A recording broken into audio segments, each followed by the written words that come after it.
Hello investors, it's Zil from Equitymaster bringing you investing insights to make investing simple and easy to learn. To stay updated on investing trends and the latest developments on Indian markets, don't forget to subscribe to this channel and like this video. In a major move, India has approved a 72.80 billion rupees scheme to promote the manufacturing of rare earth permanent magnets domestically. The initiative aims to establish a production capacity of 6,000 metric tons per annum of integrated rare earth permanent magnets, which are critical for electric vehicles, renewable energy, electronics, aerospace, and defense industries. This scheme intends to reduce India's dependence on imports primarily from China and strengthen self-reliance in this strategic sector over the next 7 years, including a 2-year gestation period for facility setup. The scheme envisions allocating the total capacity to 5 beneficiaries through a global competitive bidding process. While it is hard to say which companies will bid and finally be chosen, here are few companies who have plans to enter the rare earth space. Before we move on, please note this video is for information purposes only. It is not a stock recommendation and should not be treated as such. There is no opinion or view on any stock covered herein. With that disclaimer out of our way, let's get started. First on our list is Gujarat Mineral Development Corporation. The company is a state-owned mining company established in 1963 by the government of Gujarat, focusing on mineral exploration, extraction and processing primarily in Gujarat. It ranks as India's largest merchant seller and second largest producer of lignite. GMDC aims to develop an end-to-end rare earth element value chain from processing, separation and end product manufacturing. The company is establishing one of the world's top rare earths processing hubs in India. The hub will bring together the entire rare earth elements value chain and enable players to engage in downstream activities across industries such as metals and alloys. On the financial front, GMDC reported net sales in Q2 of FY26 of 5,276 million rupees versus 5,930 million rupees year-on-year, which was a marginal drop.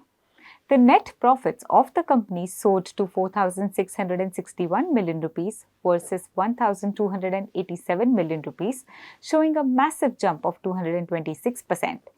Moving ahead, GMDC has ambitious future plans with a planned capital expenditure of 130 billion rupees by 2030. This investment focuses on resource development, infrastructure expansion and critical mineral projects essential for India's industrial growth.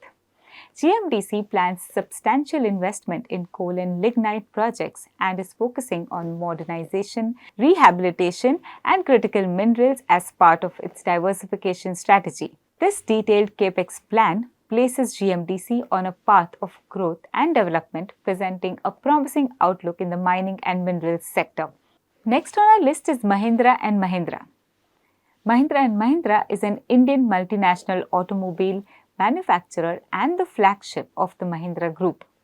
It is the world's largest tractor maker by volume through its Mahindra Tractors subsidiary and a top player in the SUV segment. As per a Reuters report, M&M is one of the companies with plans to set up rare earth magnets manufacturing. M&M has taken steps to build inventory through alternative sources, not China, to take care of the shortage of rare earth magnets. However, M&M officials were quoted by PTI as saying they have to now think of medium-term and long-term solutions. On the financial front, M&M reported net sales in Q2 of FY26 of 4,61,057 million rupees versus 3,79,237 million rupees year-on-year. The net profits of the company during the period jumped to 34,945 million rupees from 28,947 million rupees year-on-year. Moving ahead, M&M has plans to drive growth across its automotive, tractor and electric vehicle segment. The goal for the automotive business is to become the world's fastest growing SUV brand, expanding in both right-hand drive markets like Australia, New Zealand and South Africa, and left-hand drive markets in Europe. Heavy investments in new product platforms, including new vehicles planned by 2030, technological innovation including AI and autonomous driving features, and strategic partnerships enhance its competitive positioning. M&M is positioned for good growth fueled by an expanding global footprint, product innovation especially in EVs, and improving competitiveness. Last on our list is Uno Minda. Uno Minda designs and manufactures over 28 categories of components and systems for vehicles across segments, catering to both internal combustion engines and electric and hybrid vehicles. Uno Minda is one of the leading manufacturers of auto switching, lighting, acoustics and seating systems along with alloy wheels. According to a Reuters report, Uno Minda too has plans to enter into manufacture of rare earth magnets. The details of the plans are not yet known. On the financial front, the company reported consolidated sales of 48,140 million rupees in Q2 of FY26 as against 42,448 million rupees in the corresponding period of last year. Uno Minda reported a net profit of 2,594 million rupees in Q2 of FY26 against 2,177 million rupees in Q2 of FY25.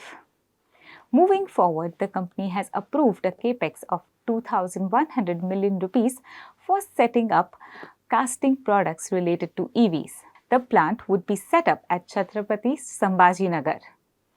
Uno Minda has also started localized camera module manufacturing line in sensor and ADAS plant at Pune to replace imports. Commercial supplies have begun. The company anticipates a ramp up in coming quarters. Now the question is, should you consider rare earth magnet manufacturing stocks? Rare earth magnet stocks are appealing because of their strategic importance amid global supply chain vulnerabilities and China's dominance in rare earth production and export controls. However, the industry is in an infancy stage. Unless clear and concrete official plans are announced, it is hard to announce which companies would finally engage in the production of rare earth magnets.